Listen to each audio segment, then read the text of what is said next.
Graça e paz, irmãos. Mais um devocional de oração do nosso canal Plantação de Igrejas.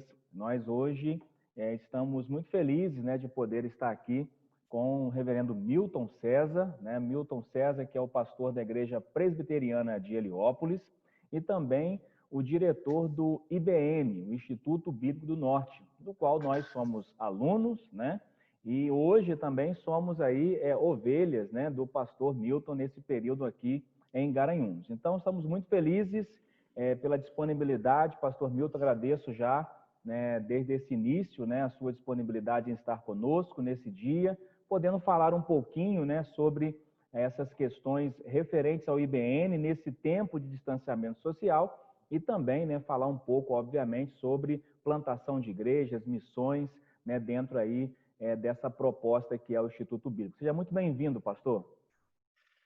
Obrigado, Rodrigo. Graça e paz.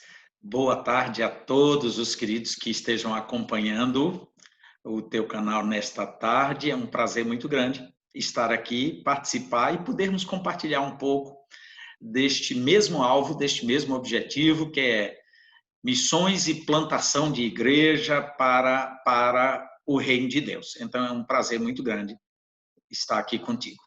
Amém, amém. Antes de nós partirmos aí para as nossas perguntas, para conhecermos um pouco mais também sobre o pastor Milton, nós vamos estar orando, colocando esse momento devocional diante do Senhor, já gratos, por tudo que o Senhor tem feito nesse tempo, e colocando esse tempo devocional e tudo que fizermos aqui diante do nosso Deus, para que Ele conduza, para a sua própria glória. Vamos orar. Deus, nós agradecemos por esse momento devocional, grato, Senhor, por tudo que o Senhor tem feito em cada um de nós. Nós agradecemos, ó Pai, pela vida do pastor Milton, sua família, a sua instrumentalidade, que o Senhor continue, ó Pai, abençoando teu servo, dando, ó Pai, todo o necessário, ó Pai, para a condução do seu ministério, ó Pai, para que possa, ó Pai, continuar te servindo, ó Pai, como até aqui tem sido, fiel, zeloso, ó Pai, para com a Igreja de Heliópolis e também para o Instituto Bíblico. Nós louvamos a Deus pela sua vida, também, ó Pai, pela sua família, agradecidos, ó Pai, por tudo, ó Pai, que nós temos podido aprender, ó Pai, próximos a eles, ó Pai, e somos gratos por esse tempo aqui na cidade de Garanhuns. Nós agradecemos, ó Pai, por esse tempo devocional, que o Senhor nos instrua, ó Pai, através da Tua palavra, que nós possamos estar, ó Pai, aprendendo, ó Pai, mais sobre Ti e como proceder de acordo com o Evangelho. No nome poderoso de Cristo Jesus, que nós oramos. Amém, ó Pai. Amém. Amém. Bom, alguns irmãos aqui, obviamente, que nos acompanham aqui, já conhecem o pastor Milton, Alguns irmãos aqui, inclusive, acompanham aí as lives, dos pastores Milton e Stuart, durante a semana, E alguns irmãos aí estão mais próximos, Durante essa pandemia, pastor, conhecemos alguns irmãos aí espalhados pelo Brasil, Temos aí como exemplo aí a irmã Edileuza Cruz, que nós não conhecemos pessoalmente, mas conhecemos através dos devocionais, e algumas outras irmãs que têm acompanhado, e conhecem, obviamente, até melhor do que nós, o pastor Milton, Isso até pessoalmente, Mas alguns irmãos, pastor, estão aqui conosco, que provavelmente não o conhecem, Talvez só de ouvir falar, só por ser o diretor do Instituto Bíblico, Mas aí eu gostaria que o senhor mesmo fizesse essa apresentação, nada melhor do que nós mesmos, para nos apresentarmos, colocarmos exatamente aí os pontos principais, num breve relato sobre a sua vida, sobre a sua família, o ministério pastoral, que também, de um certo tempo para cá, acho que acredito que são 10 anos já aqui, pastor? 10 anos. Se não me engano, da direção do IBN. Então, já 10 anos aí, simultaneamente, um ministério pastoral e também um ministério na direção aqui do Instituto Bíblico. Então, contar um pouquinho aí esse panorama da vida e ministério do pastor Milton. Muito bem. Eu me chamo Milton César Oliveira da Silva, sou baiano da Terra Boa, como o pastor Jean Marque, aqui da Quarta Igreja, chama da Terra Santa. Eu já tenho, pela graça de Deus, 56 anos de vida e estou completando 32 anos de ministério pastoral. Sou nascido em uma família presbiteriana, Meu pai, quando eu nasci, o meu pai já era presbiteriano, foi presbítero por muitos anos, mais de 25 anos, e fui, como a gente costuma dizer, fui criado no Evangelho. Mas somente aos 16 anos eu acredito que o Senhor tratou no meu coração com aquilo que a gente chama de conversão mesmo. Eu não sei precisar, não houve um evento único, mas um período até de certa turbulência na vida, a morte do meu irmão mais velho, aquilo sacudiu a gente, mexeu, tirou do comodismo da igreja, daquela coisa de meu pai nunca nos deixou faltar uma escola dominical, senão por doença ou por um motivo de força maior. Mas sempre estivemos na igreja, o que não significa que você seja verdadeiramente convertido. Então, eu creio que aos 16 anos, e exatamente esta semana eu completei 40 anos, eu tive que pensar aqui um pouquinho, 40 anos de pública profissão de fé. Dia 28 de agosto de 1980, eu confirmei um compromisso com Cristo, aquilo mudou muita coisa.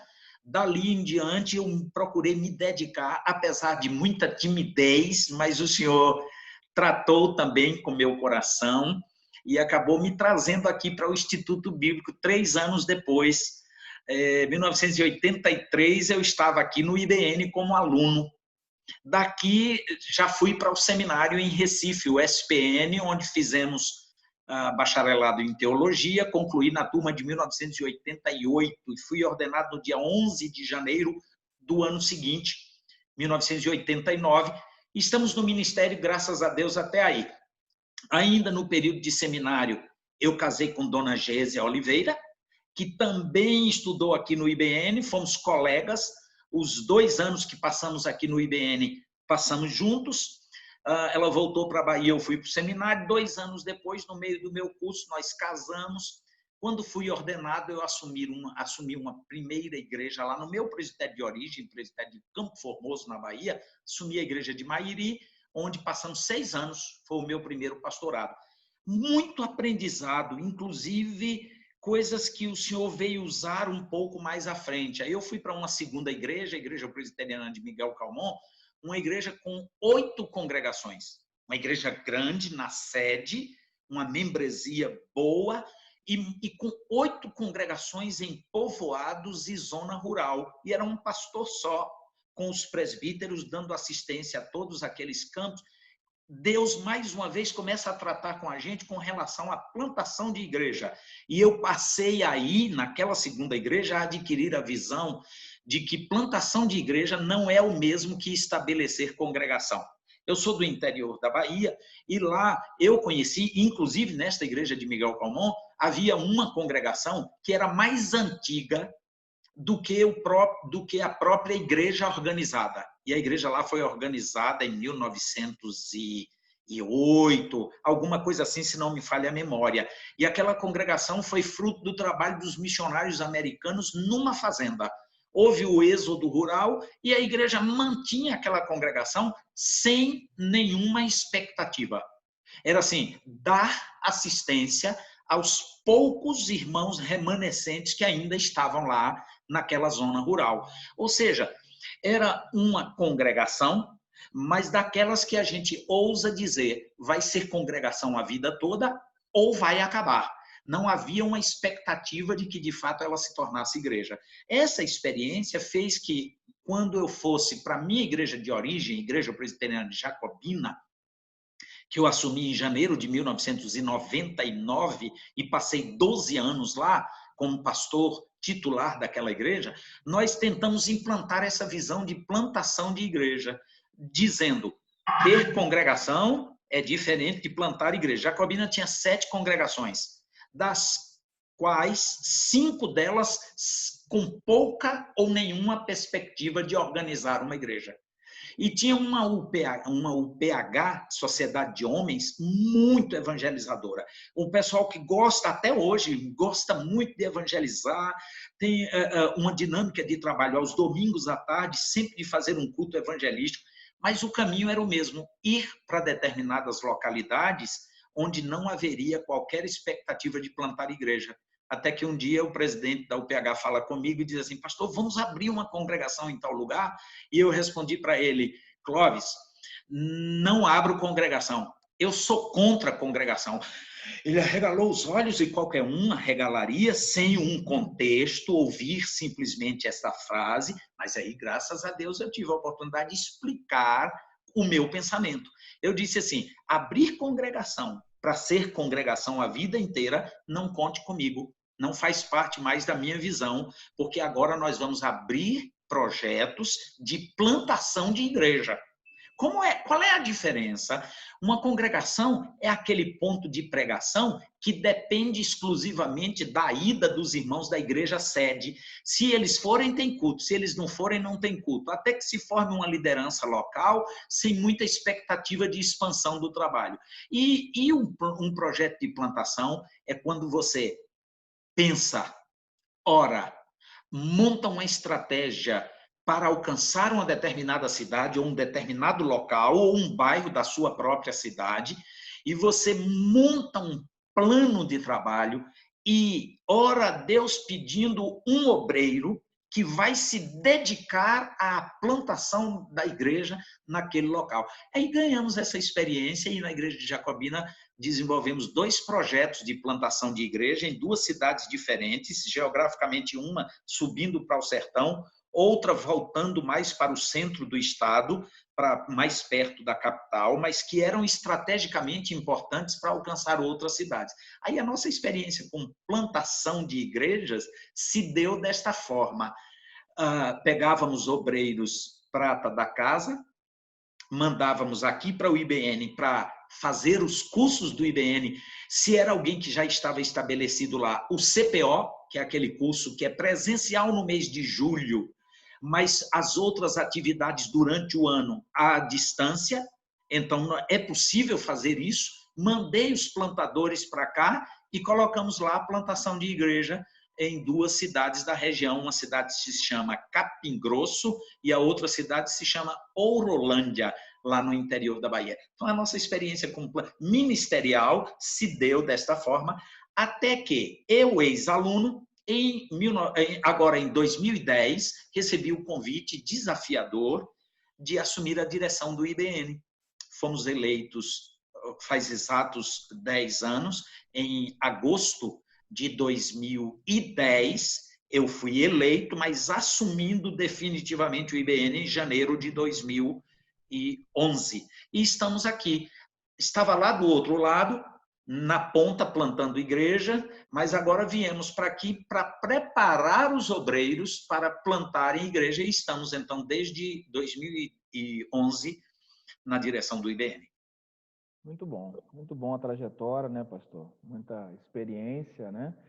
E dentro dessa experiência, né, nenhuma de episódios que o senhor enfrentou, né, se encontrou uma pandemia como a gente está passando agora, né? Talvez um momento mais dramático, né, vivido por nós, né, como família, né, como obreiros do Senhor, né? E aí uma pergunta que que a gente coloca já de primeira aqui seria: qual foi o impacto, pastor, da pandemia para as aulas do IBN, assim, de um modo geral? Qual foi esse impacto que o senhor tem aí para relatar?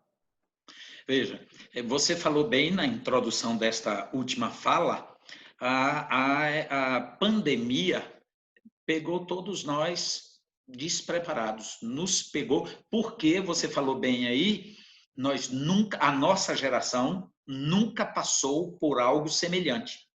Nós nunca experimentamos algo que forçasse uma mudança de rotina, uma mudança de planos tão radical quanto esta pandemia provocou. Então, no mês de fevereiro, nós retornamos ao ano letivo aqui no IBN. Logo após o carnaval, os alunos chegaram e nós, esse ano, graças a Deus, com um relativo aumento no número de alunos do IBN em relação aos anos anteriores, turmas boas, bem montadas, alunos motivados, chegaram aqui em fevereiro e nós começamos as aulas com todo vigor, com todo ânimo, gente pensando em plantar igreja, Aí começam a pipocar as notícias sobre um tal de coronavírus que surgiu lá no povinho do zóio rasgado, dos chineses lá na Ásia, e depois se espalhou chegando ali na Europa, na América do Norte. Opa, deu um salto, chegou na América do Sul, onde, pós-carnaval, no Brasil, levando os nossos governantes àqueles decretos lá por volta do dia 18 de março. Aqui o estado de Pernambuco baixa um decreto suspendendo as aulas, fechando o comércio, os templos religiosos, católicos, protestantes, e todas as aglomerações ficaram impróprias e proibidas. E nós aqui no IBN fomos impactados diretamente, porque aqui nós funcionamos no sistema de internato. Nem todos os alunos são internos. Nós temos alunos casados, como é o seu caso, que mora aqui num prédio do IBN, mas necessariamente não é dentro do internato. Mas a maioria dos nossos alunos, tanto rapazes quanto moças, são internos. Fazem refeições no mesmo refeitório, dividem os alojamentos, o feminino para um lado, o masculino ali de um outro, nos chalés. Bom, e nós tivemos que despedir os nossos alunos dizendo: vocês, por questão de segurança, vão para casa. E os alunos foram para casa. A primeira semana, na verdade, eu confesso, ficamos aturdidos, porque a gente não sabia o que fazer. Encerra o semestre aqui e todo mundo perde o semestre, porque estávamos apenas no primeiro mês de aulas. Então, o que é que a gente faz? Não tínhamos o hábito das aulas remotas, online, usando estes extraordinários recursos, como que nós estamos usando agora para esta live, usando uma plataforma como o Zoom, o Meet, ou tantas outras que já surgiram por aí. Na verdade, eu sabia das suas existências, mas eu nunca as tinha usado.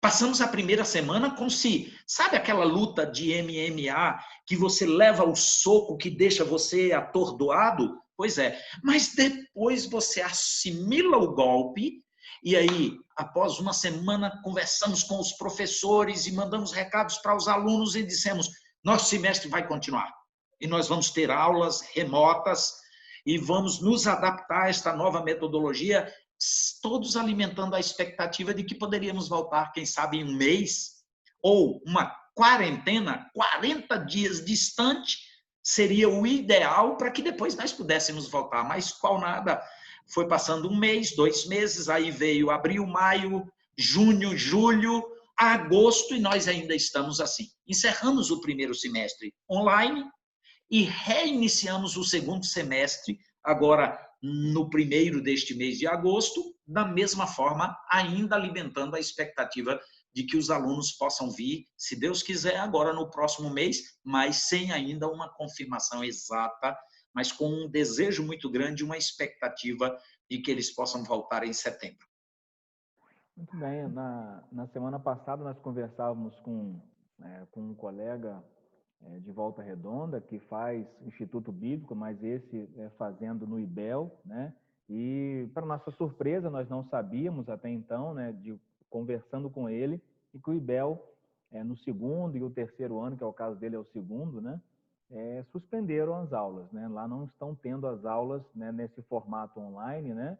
E aí a gente não está aqui fazendo nenhuma comparação, né? São decisões, né, que precisam ser tomadas, né, de acordo com o contingente que você tem realmente também. Mas dentro desse cenário, pastor, de aulas online, como é que tem sido essa experiência, né?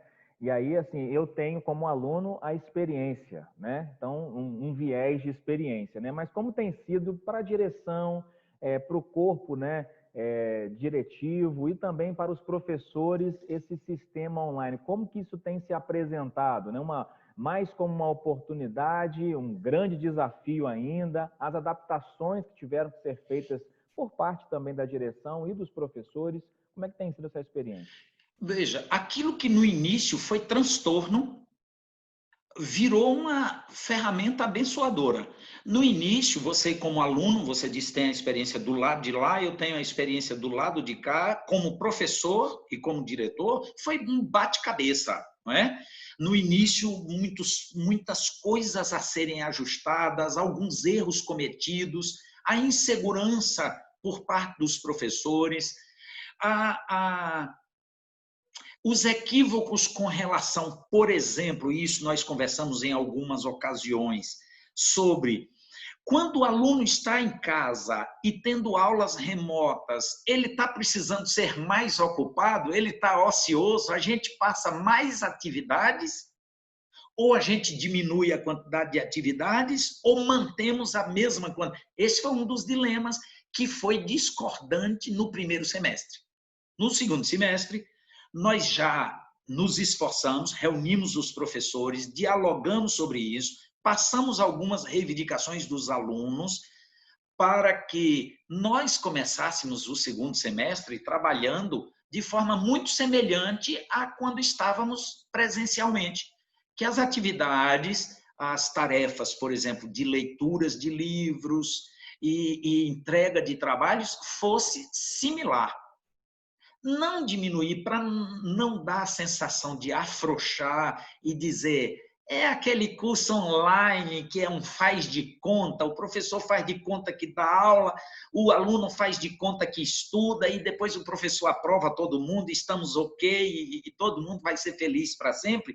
Não, nós tentamos fazer um outro ajuste e dizer assim, nós estamos com uma boa ferramenta, os alunos estão motivados, estão gostando das aulas interativas, mas há um proveito. Houve alunos que disseram até assim, pastor, algumas matérias estão rendendo mais com a aula online do que presencialmente, porque não há a dispersão, que às vezes em sala de aula, um aluno provoca uma pergunta e o professor foge do tema indo para outra área, para alguma coisa assim, então às vezes dispersa um pouco e as aulas online, elas estão sendo mais concisas, com um tempo, é o mesmo tempo da aula presencial, mas eu creio que o proveito tem sido bom. Aí eu disse assim, aquilo que lá no início parecia uma dificuldade, um tropeço, uma confusão, tem sido uma ferramenta boa e fez com que nós abríssemos os olhos que esta é uma ferramenta que Deus nos colocou nas mãos e que nós podemos usar mesmo pós-pandemia, mesmo retornando presencialmente às aulas, aqui na sala de aula, mas nós podemos e temos hoje o know-how para oferecer, por exemplo, o CPL, que é o curso de preparação de líderes, nós vamos oferecer já agora em 2021, online. Mesmo que a pandemia, os números cessem ou caiam muito e que seja permitido o presencial, mas nós já entendemos que vai ser um sucesso o curso online, mas não com aulas gravadas, não é vídeo aula, mas uma aula presencial à distância, remota, para que o aluno possa interagir com o professor. Muito bom, pastor, muito bom. Dentro da sequência, né, que a gente preparou aqui, né, de pergunta, até essa sua resposta, né, já cai, né, nessa próxima pergunta, né, em sua opinião, né, o que essa pandemia revelou, que a pandemia ela revelou muitas coisas, né, não que a pandemia tenha causado propriamente, né, que a pandemia está causando só a questão da doença em si, né, mas ela revelou algumas coisas, algumas fragilidades, algumas fortalezas também, obviamente. Mas o que na sua opinião, pastor, essa pandemia ela revelou em relação ao IBN que está servindo de aprendizado? Isso aqui a pandemia me revelou, seja positivo ou negativo, que vocês, como direção, estão aprendendo. A primeira resposta que eu daria aplica-se ao IBN, mas aplica-se à nossa vida de uma forma geral, nas igrejas, na família. A pandemia revelou o quanto nós somos dependentes de Deus. Porque numa situação de normalidade, muitas vezes nós nos sentimos donos. A mão aqui é quem controla minha vontade, controla meu destino, controla minha família, controla meu instituto bíblico, controla minha igreja. E essa pandemia trouxe este revelou, aviltou, mostrou em evidência, colocou em evidência claramente quão limitados nós somos e quão dependentes de Deus nós somos e precisamos ser. Nós somos, mesmo que não queiramos. O ser humano é dependente de Deus, mesmo que não queira. Pois a pandemia fez isso. Ela chegou e jogou na cara da gente e disse assim, tá vendo aí? Tá vendo que um simples e minúsculo microscópio vírus pode fazer você ter que remanejar seus planos, seus projetos? Fez isso também conosco aqui no IBN. Então, eu primeiro de uma forma geral. Segundo, nos mostrou, no caso do IBN, que de fato nós temos outras possibilidades que não enxergávamos antes. Eu, particularmente, não que eu descreia nos cursos à distância, mas eu nunca fui muito adepto do à distância. Eu gosto muito daquela coisa olho no olho, eu gosto muito desse contato pessoal, físico, e eu não abria, eu pensava da seguinte forma, curso online tem no mundo inteiro, tem no Brasil inteiro, e o pessoal do Sudeste tem muito mais know-how, mais tecnologia, mais dinheiro e mais experiência para fazer isso, e nós vamos fazer isso aqui? Não. Hoje, eu aprendi com o bendito coronavírus, que nossas possibilidades são muito além daquelas que nós imaginávamos antes do coronavírus. Então, de alguma forma, nós temos tirado muitas lições, muitas lições.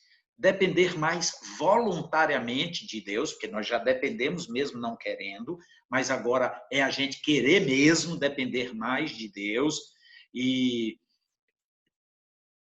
atentar, observar, estudar as circunstâncias a nosso favor, tirando proveito das circunstâncias, mesmo as adversas, para usar para o reino de Deus, para o serviço de Deus. Por exemplo, a pandemia nos abriu o leque para as tais lives. Há quem critique, há quem condene, mas as lives foram uma mão na roda. Primeiro, para a gente se conectar, com nossas ovelhas. Aí eu já não estou falando mais especificamente do IBN, embora com os alunos, mas com os pastores, com as ovelhas, com os membros das igrejas. A gente tinha que ficar distante fisicamente, usou as lives, mas as lives também nós aprendemos que elas não podiam ser desculpa para dizer assim, beleza, agora eu não saio mais de casa e agora eu vou pastorear só por meio de live. Não, elas não eliminaram. A gente disse, as lives aguçaram o apetite das ovelhas para o estudo da palavra e aí a gente passou a fazer os contatos pessoais, quer fosse por telefone. No nosso caso, da igreja de Heliópolis, você sabe bem, pastor Stuart e eu, passamos aí em muitas casas de carro, não entrávamos, mas chegávamos no portão, na porta das casas, na grade das casas simples de muitos irmãos, os irmãos querendo abrir o cadeado e dizer, entra, pastores, e a gente dizer, não vamos entrar. Mas como é que a senhora está? Como é que o irmão está? Como vão as coisas? Então, a pandemia nos ensinou várias destas possibilidades. Pastor, assim, nós, quando estávamos para vir para cá, né, para Garanhuns, né, uma das coisas que nos chamou muito a atenção foi a questão, a grade com o IBEL, elas são muito parecidas, né, das aulas, né, das matérias, mas o que nos chamou a atenção foi justamente a questão prática, né, que aqui o IBN tem muito forte, né, talvez é uma característica também da própria região, né, aqui, né, nós viemos, né, muito, né, animados com essa situação, né, e isso realmente tem sido um diferencial em nossas vidas, né, de já poder estar aplicando, né, tudo aquilo que nós estamos aprendendo, e os colegas também, já quando chegam aqui, já são designados para o campo. Mas aí, com a pandemia, né, muitos, né, tiveram que retornar para suas casas, né, retornar para as suas cidades, né, e aí tem agora essa impossibilidade, né, de estarem, obviamente, né, atendendo aí esse campo que estavam designados. Alguns, né, por exemplo, citar um aqui que nós conversamos semana passada, o missionário Anderson, né, ele que mora aqui na cidade de Garanhuns, ele está podendo, né, estar assistindo a congregação de Terezinha. Mas outros colegas não podem estar fazendo isso, alguns até de forma remota, mas como que a direção enxerga também essa situação? Como é que foi essa orientação? Ou não teve algum tipo de orientação para os alunos com relação aos campos? Como é que ficou essa situação, pastor? Veja, você destacou ao início da fala que um dos pontos fortes do curso de preparação de missionários, o CPI, o curso de plantação de igrejas do IBN, é o viés prático. O aluno vem e ele já, desde o primeiro ano do curso, mesmo que sem experiência alguma anterior, ele é encaixado em um dos campos de plantação de igreja, ou, no mínimo, congregações de igreja, aqui em Garanhuns ou nas cidades no entorno, na região de Garanhuns, até 100 quilômetros, mais ou menos. Porque nós temos alunos aqui, depois em Buíque, por exemplo, depois de Arco Verde, e outras cidades que ficam numa área de um raio de 100 quilômetros. Esses alunos vão para lá, assumem um campo novo, plantam, fazem evangelismo ou uma congregação. Com o afastamento causado pela pandemia, de fato, esses trabalhos tiveram que ser interrompidos. E aí a orientação foi: você tem que voltar para sua casa. Se voltar para casa, e nós temos alunos aqui, desde o estado da Bahia, alunos do Rio Grande do Norte, alunos da Paraíba, alunos de Tocantins, alunos como você do Rio de Janeiro, de estados distantes, é óbvio que não era possível ele dar assistência a esses campos, até porque também os campos foram afetados pelas portarias governamentais que os templos não poderiam ser usados para fazer cultos públicos. Então, esses campos e congregações também ficaram, na sua maioria, com as atividades presenciais suspensas. Mas aí, obviamente, nós alertamos porque cada campo desse, onde atua um aluno do IBN, não é um campo do IBN. Essa é uma característica importante. Cada campo deste é ligado a uma igreja. O IBN não planta igreja, é uma igreja que planta igreja usando os alunos do IBN. Então, ficou a responsabilidade maior da igreja, com seu pastor, assistir à membresia daqueles campos, porque os alunos tiveram que retornar para suas residências. Agora, na iminência dos alunos retornarem no mês de setembro, pelo menos nos primeiros 15 dias, os alunos não vão voltar aos campos, por uma questão de protocolo. Os alunos vão voltar e vão passar 15 dias de quarentena aqui no IBN. A gente vai fechar o portão. E eles vão ficar aqui dentro convivendo apenas uns com os outros, para a gente ver se porventura alguém vai adoecer e trouxe o vírus de lá para cá, esperando em Deus que isso não ocorra, etc. E só depois, quando nós verificarmos que há segurança para o aluno e para os irmãozinhos lá nos campos, e inclusive uma segurança na questão transporte, que a maioria dos alunos, eles se deslocam aqui do IBN para os seus respectivos campos no final de semana por meio de carros de lotação, que é muito comum em Garanhuns e região, as vans, que vão de Garanhuns para Caetés, Garanhuns para Capoeiras, para Correntes, para Lagoa do Ouro, Garanhuns para Arco Verde, são carros de lotação, onde há um perigo iminente da pessoa ser contagiado ali. Então, nós vamos refletir muito bem isso e montar a nossa estratégia para ter a maior segurança possível. Mas é óbvio, infelizmente, eu tenho que admitir, a pandemia afetou em cheio essa parte prática, afetou em cheio, e sem a gente ter outras alternativas, até porque muitos desses irmãozinhos dos campos são pessoas carentes que não têm, embora tenham um celular, mas eles não dominam a tecnologia de usar uma plataforma semelhante ao Zoom para se conectar com os meninos em suas casas. Às vezes não tem uma internet de qualidade ou coisa semelhante. Então, afetou, infelizmente, mas esperamos em Deus recuperar o tempo perdido. Joia, pastor. E aí nós estamos aí com essa última notícia, né, da possível volta, né, em setembro, né, aguardando em Deus, né, essa possibilidade, né. E aí nesse retorno, pastor, obviamente que já se tem aí uma movimentação para esse retorno, reflexões que foram feitas.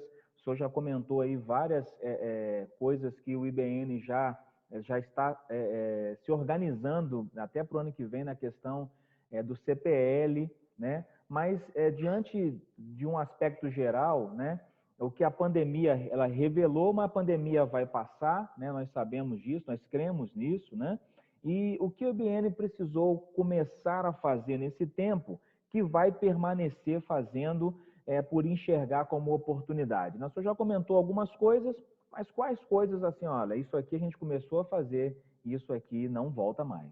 Isso aqui a gente É, entendeu que é importante, né, que é uma oportunidade, isso aqui não tem mais volta. O que seriam essas coisas, além, obviamente, do que o senhor já havia citado? bom, antes da pandemia, nós já havíamos decidido que nossos exercícios espirituais, nossos cultos devocionais do IBN, que são diários com os alunos, seriam transmitidos pela internet nos canais do IBN, no Facebook e no YouTube. Bom, a pandemia veio e nós interrompemos os cultos presenciais. A igreja de Heliópolis usou as dependências do IBN e ficamos fazendo transmissões. É óbvio que aprendemos que essa é uma ferramenta útil. Então, após a pandemia, vamos enriquecer esta experiência das transmissões dos nossos cultos, dos sermões de provas dos alunos do IBN, que já eram transmitidos, vamos continuar a fazê-lo. Os cursos que nós pudermos implantar remotamente, como o CPL, vamos fazer. A pós-graduação em parceria com o Seminário Presbiteriano do Norte, que era para ser presencial aqui no IBN, você está fazendo parte dela juntamente comigo e outros 20, ao todo 20 irmãos estão fazendo essa pós-graduação em missiologia. Nós vamos dar sequência nesta modalidade, porque ela facilita, ela elimina distâncias para os alunos que vão morar no IBN, ok, aulas presenciais, mas para as pessoas de outros lugares, nós vamos continuar nesta modalidade, o CPL, a pós-graduação, mas agora nós vamos tirar uma outra lição interessante. Eu já deixei de fazer aqui no IBN módulos de missões, por exemplo, missões transculturais, preciosos, com extraordinários, do ponto de vista humano da gente, extraordinários, mas com missionários bastante reconhecidos pelo seu trabalho com outras culturas, em outros continentes. Por exemplo, a experiência que tivemos a semana passada de ter o reverendo Gessé Rios participando conosco da live lá de Pretória, na África do Sul, ou do missionário Norval Oliveira com os índios aqui na selva amazônica e participar conosco. Então, eu já deixei de realizar alguns módulos para os alunos do IBN porque o preletor não tinha disponibilidade de agenda para sair do seu campo de trabalho e vir até nós. Mas agora a gente aprendeu que isso é possível. Sem que o missionário precise se deslocar de lá, a gente corta custos de deslocamento, passagem aérea, hospedagem, a gente elimina riscos e podemos ter gente muito boa que tem se prontificado, professores de alto gabarito que pode fornecer para os alunos aqui presencialmente, os alunos aqui fisicamente, mas o professor remotamente. Então, essa foi uma outra experiência que ainda esta semana eu conversava com o pastor Hugo sobre isso e vamos implementar e vai ser enriquecedor para a nossa experiência de preparação de missionários e plantadores de igreja. Excelente, pastor. Ótimas perspectivas, né, de um tempo difícil, né, mas O cristão ele precisa sempre olhar para as dificuldades, né, como oportunidades, aprendizado, né, provados, né, por Deus nesse tempo, e realmente nosso Deus tem nos ensinado, né, a continuamente estarmos dependendo dele, olhando para ele. E nós agora, pastor, nós estaremos fazendo isso, né, olhando para a sua palavra, né, sendo instruídos por ela através da sua instrumentalidade. Que Deus abençoe, né. Nós estaremos agora ouvindo, né, uma reflexão bíblica, né, por parte do pastor Milton, e já agradecemos novamente, pastor, por sua disponibilidade em estar conosco neste domingo. Ok. Antes de ler o texto bíblico, me ocorreu aqui, não sei se você lembra, mas no Brasil, antes da pandemia, sempre se falava assim, um ditado chinês, ironicamente, um ditado chinês diz que crise é sinônimo de, o que você usou aí, oportunidade. E, de fato, a gente está tendo que aprender. É na marra, é meio sem querer querendo, uma filosofia meio Chaves, mas estamos aprendendo. A crise está abrindo muitas oportunidades. Então, eu lembrei de um texto bíblico, está lá no Evangelho de Lucas, no capítulo 18, é um texto que fala sobre oração, e não especificamente sobre missões, nem tampouco sobre plantação de igreja, mas fala sobre oração. É aquela parábola do juiz iníquo, em Lucas, capítulo 18, os 8 primeiros versículos deste Evangelho de Lucas, capítulo 18, eu passo a ler, o texto diz assim: Disse-lhes Jesus uma parábola sobre o dever de orar sempre e nunca esmorecer. Havia em certa cidade um juiz que não temia a Deus nem respeitava homem algum. Havia também naquela mesma cidade uma viúva que vinha ter com ele, dizendo: Julga a minha causa contra o meu adversário. Ele, por algum tempo, não a quis atender, mas depois disse consigo: Bem que eu não temo a Deus, nem respeito a homem algum. Todavia, como esta viúva me importuna, julgarei a sua causa, para não suceder que por fim venha a molestar-me. Então disse o Senhor: Considerai no que diz este juiz iníquo. Não fará Deus justiça aos seus escolhidos que a ele clamam dia e noite, embora pareça demorado em defendê-los? Digo-vos que depressa lhes fará justiça. Contudo, quando vier o Filho do Homem, achará porventura fé na terra? Logo de cara, um dado interessante sobre esta parábola é que ela é a única, me parece a única parábola contada por Jesus que diz qual é o seu objetivo na introdução. Uma parábola onde ele já diz ao que ela se aplica. Para que serve esta parábola? Lucas registrou aí. Disse-lhe uma parábola sobre o dever de orar sempre e nunca esmorecer. Então, eu já há muito tempo que reflito nesse texto com um temazinho assim sobre a atitude desta mulher. Um novo começo, um recomeço. Um recomeço diário, apesar das adversidades, apesar das dificuldades. É a história de uma mulher que tinha uma pendência, que tinha uma causa a ser resolvida, que tinha uma carência. Na verdade, para mim, esta parábola denota aquele ponto que eu enfoquei na sua primeira pergunta sobre qual as principais lições da pandemia, e eu me referi à dependência de Deus. Pois muito bem, esta lição é aplicada por Jesus àqueles que são dependentes.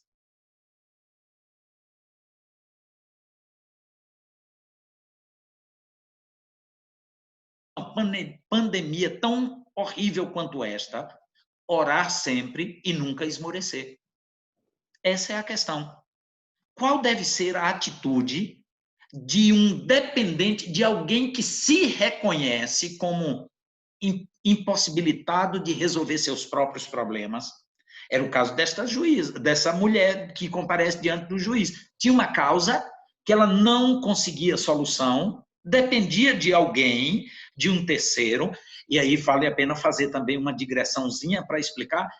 Muitos irmãos se confundem com esta parábola, achando que Jesus está comparando Deus com o juiz iníquo. Em nenhum momento ele o faz. Ele está falando na parábola sobre a atitude da mulher diante de um juiz iníquo, que deve ser a mesma atitude nossa diante de um Deus que não é iníquo, que é santo. Ora, se um juiz iníquo atende ao insistente clamor desta mulher para não ser importunado, então Jesus Cristo está dizendo: o vosso Pai vai ouvir vocês. A questão aqui que está em jogo é: quem é dependente, ora sempre sem esmurecer? Nem sempre. Às vezes esmurecemos. Quando esmurecemos? Quando nos falta fé. Isso está claro no texto. O último versículo, o versículo 8, o fechamento da parábola é Jesus dizendo: digo-vos que o Senhor depressa vos fará justiça. Contudo, quando vier o Filho do Homem, achará porventura fé na terra? Então, me permitam fazer um ponto, já que a gente falou muito de pandemia, das lições da pandemia, da interferência da pandemia, do horror da pandemia. Meus queridos, num tempo de pandemia como esse, nós precisamos aprender com esta mulher que orava sempre sem esmorecer. Veja, em março, nós todos oramos dizendo: Senhor, faz esse negócio passar rápido. Lembra que hoje não se fala mais, mas naquela época falava do pico, o pico da pandemia. Esse famoso. Rapaz, nada nem ninguém ficou mais famoso do que o pico. Não foi o pico da neblina, não foi o pico do Jaraguá, não foi lá como é o nome, Rodrigo, lá onde fica o Cristo, lá no Rio, é o Corcovado? É o Redentor. Não, lá a montanha, não é o pico da montanha lá, nem lá no Bondinho, no Pão de Açúcar, não é o pico de uma montanha, era o tal pico da pandemia. Todo mundo ficava esperando como? A nossa oração era: Senhor, que seja no mês de abril, Senhor, para isso, para quando ele passar, a gente voltar à vida da gente. Mas abril passou. E depois de abril veio quem? Veio maio. Aqui no nosso calendário, depois de abril é maio. No seu aí também é? Então veio maio e o tal do pico não chegou e a pandemia não passou. Então o que é que a gente faz? Mas eu orei desde março para o Senhor fazer passar, mas passou abril, mas a pandemia não passou. Passou maio e a pandemia não passou. Passou junho e a pandemia igualmente não passou. Passou julho. Ou seja, não tem jeito não. Eu vou parar de orar por isso. Muitas pessoas agiram assim. Mas a parábola é sobre o dever de orar sempre e nunca esmorecer. Portanto, para não perder a fé. Então, eu quero tirar 3 lições deste texto e desta parábola, da mulher que insistia, uma viúva, o texto diz, versículo 3, né? Havia naquela mesma cidade, onde havia um juiz, havia uma viúva. A ideia de viuvez era, não tinha INSS não, tá? Então não tinha pensão por viuvez, não tinha aposentadoria para a viúva. Então é a demonstração de uma pessoa ainda mais dependente. Então havia uma viúva que vinha ter com ele dizendo: julga a minha causa contra o meu adversário. A parábola não está preocupada em contar toda a história, dizendo: não, rapaz, é o seguinte, a causa era um vizinho, um mau caráter que essa mulher tinha e que invadiu a propriedade dela, tirando o meio. Não tem, a parábola não está preocupada em dar detalhes sobre especificamente qual era a causa, mas a verdade é que esta mulher tinha uma causa e tinha um adversário nesta causa. Esse adversário para nós pode ser o coronavírus.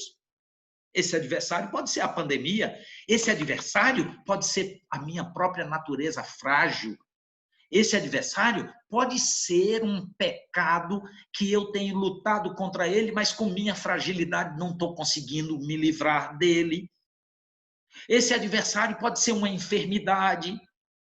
Esse adversário pode ser uma outra pessoa de carne e sangue, mas pode ser principados e potestades. Ou seja, de uma forma geral, alguém que é dependente de outrem, no caso de Deus, que tem uma causa que está pedindo para ser analisada, para ser julgada, para ser resolvida. Só que aquele juiz não dava ouvidos. É para dar a ideia de que isto estava demorando. E a causa dela já tinha passado março, entrou abril, junho, julho, agosto. E a causa dela ainda não havia sido julgada. Olha o versículo 4. Ele, por algum tempo, não a quis atender. Mas depois diz consigo, era no caso daquele juiz, bem que eu não temo a Deus, nem respeito, não tenho medo de homem nenhum, todavia, como esta viúva me importuna, ou seja, a mulher todo dia estava lá, ó, batendo na porta do juiz, ele diz, todavia, como ela me importuna, para que não me seja um tropeço, eu vou atender logo essa mulher de uma vez. Julgarei a sua causa, diz o versículo 5, para não suceder que por fim venha molestar-me. Então disse o Senhor, considerai no que diz esse juiz iníquo. Considere, ele diz assim, pela insistência da mulher, ele acabou atendendo. Agora o versículo 7 ele diz, não fará Deus justiça aos seus escolhidos que a ele clamam quando? De dia e de noite, todo o tempo, embora pareça demorado em defendê-los, embora pareça demorado. Essa é uma coisa para a gente refletir aí. Tudo para nós parece demorado. Desde que a gente é criança. Você, Rodrigo, tem a experiência das meninas lá e do menino, Benjamin. Bem, quando te pede um doce, ele diz assim, papai, você me dá um doce amanhã? Aí você diz, dou, meu filho, espere que amanhã, como sobremesa, depois do almoço, eu te dou. E mostra o doce para ele. Ele aguenta esperar até amanhã? Muito difícil. Amanhã é demorar demais. Eu já fiz isso com ele. Lembra que eu andei dando umas balinhas, uns caramelos para ele, para as meninas? Houve um dia mesmo que eu disse assim, olha, agora ainda não chegou a hora do almoço. Dei o saquinho para eles e disse assim, vão dar a mamãe e vão guardar para comer depois. Ele recebeu, caladinho. Mas na hora que eu acabei de dar, ele abriu o saco, tirou uma e tirou o papel lá, desembrulhou para, ó. Por que isso? O que é que eu quis ilustrar? É que nós achamos que daqui a pouco é muito demorado. Que de lá, amanhã, ou a semana que vem, ou o mês que vem, porque nós queremos as nossas causas resolvidas na hora que nós queremos. Então, até nisso, a pandemia também veio para nos dizer: calma, calma, calma, não criemos pânico. Espera em Deus. Como o salmista disse, espera em Deus, pois ainda o louvarei. Calma, tudo tem seu tempo determinado. Pois muito bem. Então, esta mulher clamava, embora parecesse demorado, Deus atende. É o que Jesus ensina. E nós, então, devemos orar sem esmorecer. A palavra esmorecer aqui que é usada aí no original, ela tem o sentido de ceder ao mal. A ideia de isso é adverso, eu vou me render, eu não vou resistir, eu não vou continuar lutando, eu vou desistir. É essa a ideia aí de orar sempre sem esmorecer. Portanto, as 3 lições que eu disse tomaria nos tempos de pandemia, nós devemos recomeçar uma vida que antes era de rotina, um novo começo que não se detém diante das adversidades. Sejam quais forem. Esse juiz que não dá ouvidos, um adversário que vem contra nós não devemos nos deter. Vamos continuar orando. Vamos continuar dependendo de Deus. Essa é a primeira lição. Não se detém diante das adversidades. Esta é a primeira lição que tiramos do texto aqui, que o recomeço não se detém diante das adversidades da vida. A gente tem que lembrar o seguinte: as dificuldades da vida não vêm para nos fazer definhar, não. Tem gente que pensa que a dificuldade é para mudar a postura assim, e abaixando, se encurvando até o ponto de desistir. Não, não, não, não, não, não. As adversidades vêm para nos forçar. Você já frequentou academia? Academia de ginástica, Rodrigo? Já fez musculação? Já. Ah, qual é o desafio da musculação? Você acostumar o seu corpo, seus músculos, inclusive, a adquirir cada vez mais força e resistência. Então, você começa com poucos exercícios e com menor peso, menor densidade, mas depois você vai aumentando o desafio. O desafio ali dos exercícios físicos é para fazer você enfraquecer e esmurecer? Não. Ou é o que você não consegue hoje, amanhã você fica mais forte? Então é para dar resistência. Lembremos disso. Coronavírus veio não para nos enfraquecer, mas para nos robustecer na confiança em Deus. Segunda lição que nós queremos tirar com vocês: esse recomeço diário de uma vida de rotina tem um objetivo justo, deve ter um objetivo justo a alcançar. Era o caso desta mulher. No caso dela, um brasileiro pode deturpar este texto. Diz que essa mulher ia para a porta do juiz. Alguém poderia pensar assim: foi tentar subornar o juiz. Ela ia para a casa do juiz para contar o lado dela, para dizer: olha, eu sou vizinho do Rodrigo, mas o Rodrigo está me importunando. Eu queria que o senhor visse isso. Eu sou uma santa, eu sou muito inocente, eu nunca fiz mal a ninguém. Não, não é isso que o texto está dizendo. Não deturpe. Não olhe a causa desta mulher pelo lado do jeitinho brasileiro ou da corrupção. A mulher tinha uma causa e ela está pedindo ao juiz não que meramente lhe seja favorável, mas que julgue a sua causa. Que julgue a sua causa. Então, certamente essa mulher tinha um objetivo justo a alcançar. E nós devemos nos examinar as causas pelas quais nós devemos lutar em oração, nós devemos insistir, elas devem ser com um alvo justo, glorificar a Deus. E às vezes até a demora ou a aparente demora de Deus em responder, meus irmãos, serve para depurar as nossas intenções, os nossos pedidos. Você já parou para pensar nisso? Que às vezes você ora por uma coisa e Deus diz assim: calminha. E por parecer demorar um pouquinho lá na frente, a gente muda de opinião e diz: Senhor, sabe aquele pedido que eu te fiz o mês passado? Dá para o senhor cancelar? Eu tenho outro agora. Aquele lá eu não quero mais, não. Já pensou? Você nunca teve experiência? Não, você com certeza, quando pensou em namorar, já achou foi a Fabíola, então, com certeza, Rodrigo, foi direto. Mas eu ia perguntar assim, se você não teve a experiência de se apaixonar por uma menina lá na igreja que teu pai pastoreava, e aí a menina não te queria e você orar a Deus assim: Senhor, fulana, Senhor, eu quero fulana, Senhor, eu quero fulana, Senhor. Aí Deus não te atendeu. Hoje, você ainda oraria querendo fulana? Com certeza não.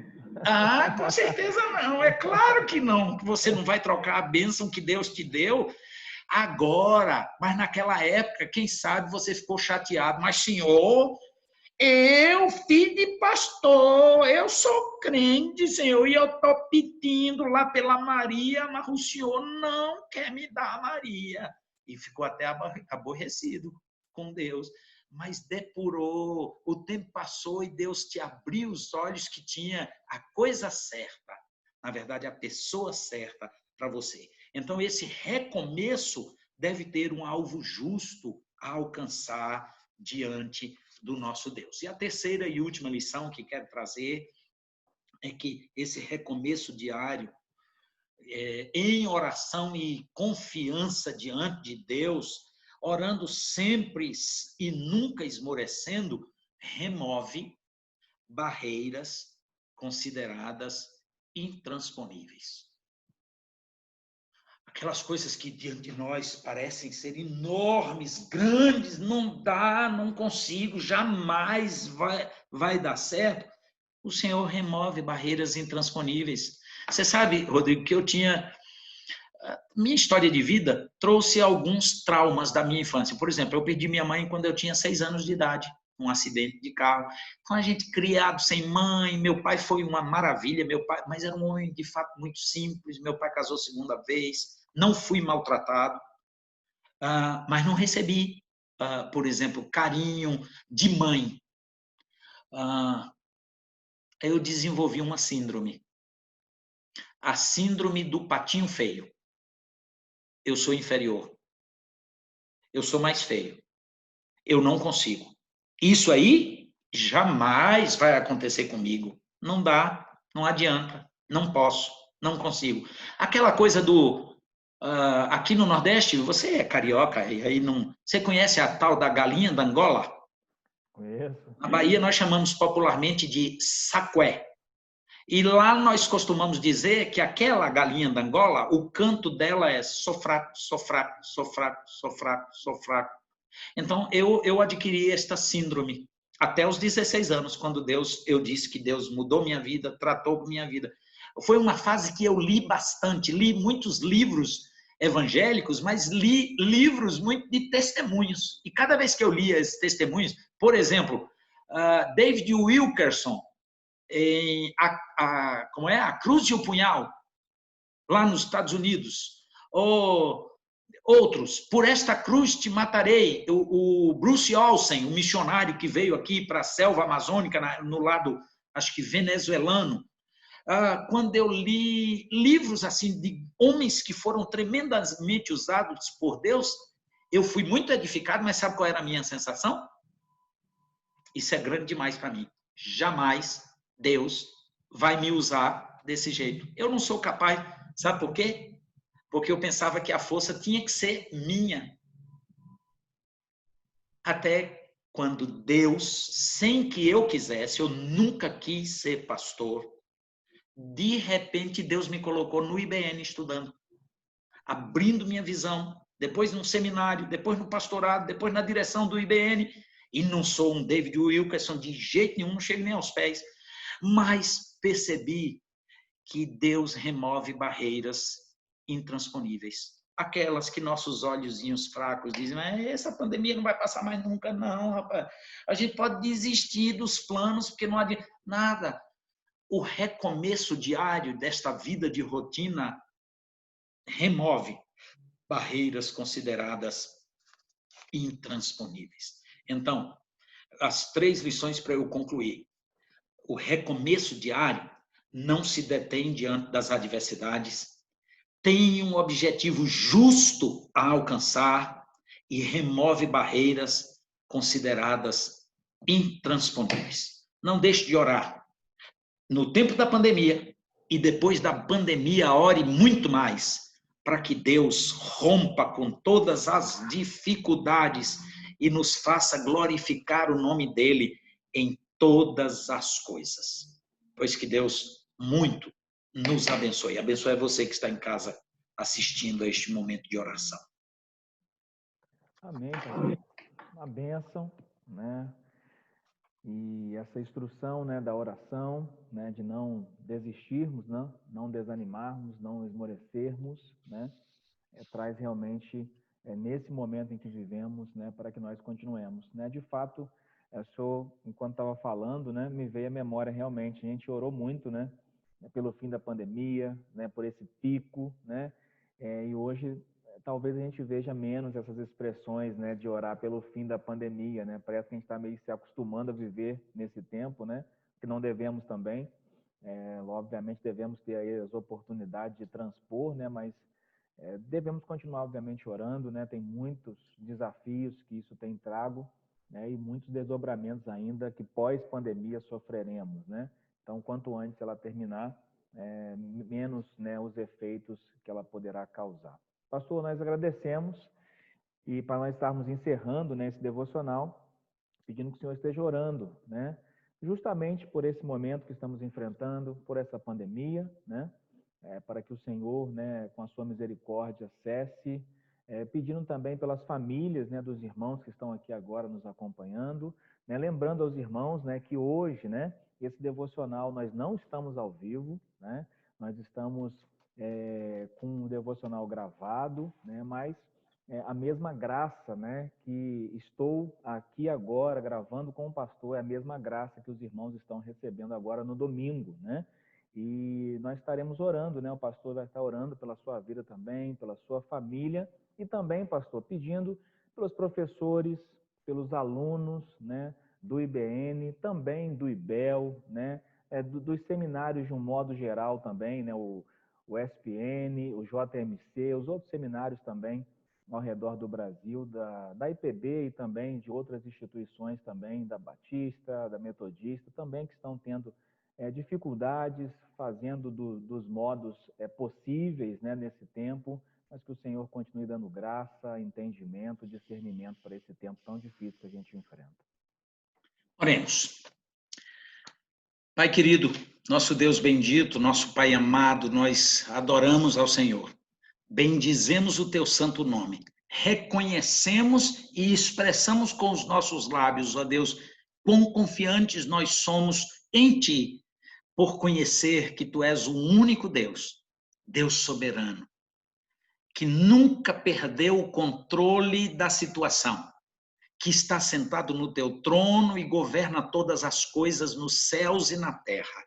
E que mesmo neste tempo de pandemia, a tua agenda, como disse o reverendo Hernandes Dias, continua a mesma. O Senhor está no controle de todas as coisas e também das nossas vidas. Mas nós queremos, ó Deus, como no exemplo desta mulher da parábola, que somos absolutamente dependentes de Ti e sabemos disso. Nos colocamos insistentemente em oração diante do Senhor, orando, ó Deus, por cada um de nós, orando pelos irmãos que estão assistindo esta live agora. Cada um deles, toma em Tuas mãos, ó Pai, derrama Tua bênção, ajuda, levanta, ergue, fortalece a fé, alimenta o seu espírito, ó Deus, para que seja avivado e sinta um gozo imenso da segurança que é crermos no Deus que é soberano, todo-poderoso e que, além disso, é gracioso, é bondoso, é misericordioso e as suas misericórdias todos os dias se renovam sobre nós. Ó Deus, alegra-nos nisso, nestes tempos difíceis de pandemia, que a tua graça nos acompanhe e a tua graça nos basta, porque o salmista diz que a tua graça é melhor do que a vida, por isso os meus lábios te louvam. E nós te bendizemos, ó Deus, te bendizemos pela firme esperança de o Senhor que iniciou boa obra em nós, há de completá-la até o dia de Cristo. Deus amado, nós queremos também te pedir pelo Instituto Bíblico do Norte, pelo IBN, ó Deus, pedir que o Senhor nos dê a graça de continuar a cumprir a missão que o Senhor deu a esta casa e a todos os que dela fazem parte, como a direção, o corpo de funcionários, de professores, os alunos, ó Deus amado. Pedimos que o Senhor nos dê a tua bênção, nos dê a tua graça, nos mostre coisas que ainda não percebemos para realizar de maneira proveitosa, edificante, instrutiva e que glorifique o teu nome santíssimo. Pai amado, não só pelo IBN, pelos demais institutos da IPB e de outras igrejas que querem da mesma forma preparar servos teus para a seara do Senhor. Ser com os nossos seminários, ó Deus, que estão neste momento todos com suas aulas presenciais suspensas, mas que continuam as aulas à distância, que o Senhor dê o maior proveito, que os alunos de fato sejam enriquecidos com a instrução na tua palavra, ganhem o conhecimento para colocar em prática no seu dia a dia e no ministério que o Senhor os tem confiado. Que o Senhor vocacione na tua igreja missionários, obreiros, pregadores do teu evangelho. Chama, desperta, ó Deus, na nossa juventude, jovens que fechem os seus olhos para os apelos do mundo, de profissões às vezes escolhidas só por causa da renda financeira que podem proporcionar, mas que vislumbrem a maior honra que é ser embaixador do reino lá dos céus. Que o Senhor chame, vocacione e traga a estas casas de formação de profetas para se prepararem para servir no exército do Senhor, no reino do Senhor, na igreja do Senhor, na Missio Dei, como instrumentos para cumprir a missão que é tua, que é do Senhor mesmo. Ó Deus amado, ser com o nosso Brasil, com a nossa nação, tem misericórdia. São tantas as carências, são tantas, ó Deus, as necessidades, que o Senhor haja com graça, com bondade. O nosso povo não tem merecimento algum para que possamos cobrar do Senhor. Pelo contrário, somos um povo iníquo, um povo idólatra, um povo pagão, que usa o teu nome, mas, Senhor Deus, na prática, contradiz completamente aquilo que fala em nome do Senhor. Por favor, ó Deus, age, levanta uma igreja fiel, uma igreja apegada à tua palavra, que honra ao Senhor, que seja um marco referencial na nossa nação, para a glória do teu nome. É em nome do Senhor Jesus que nós oramos. Amém. Amém. E amém. Amém. Pastor, muito obrigado. Nós agradecemos aí a sua disponibilidade, instrumentalidade também de estar aqui conosco, né? E aos irmãos também nós saudamos mais uma vez, nos despedimos aqui em paz, que tenham um bom domingo diante do Senhor e que nós possamos aqui estar no próximo final de semana novamente juntos. Deus abençoe. Fica com Deus. Amém, amém. Grande abraço para todos vocês, para você, Rodrigo, e para todos os queridos que nos acompanham. Amém.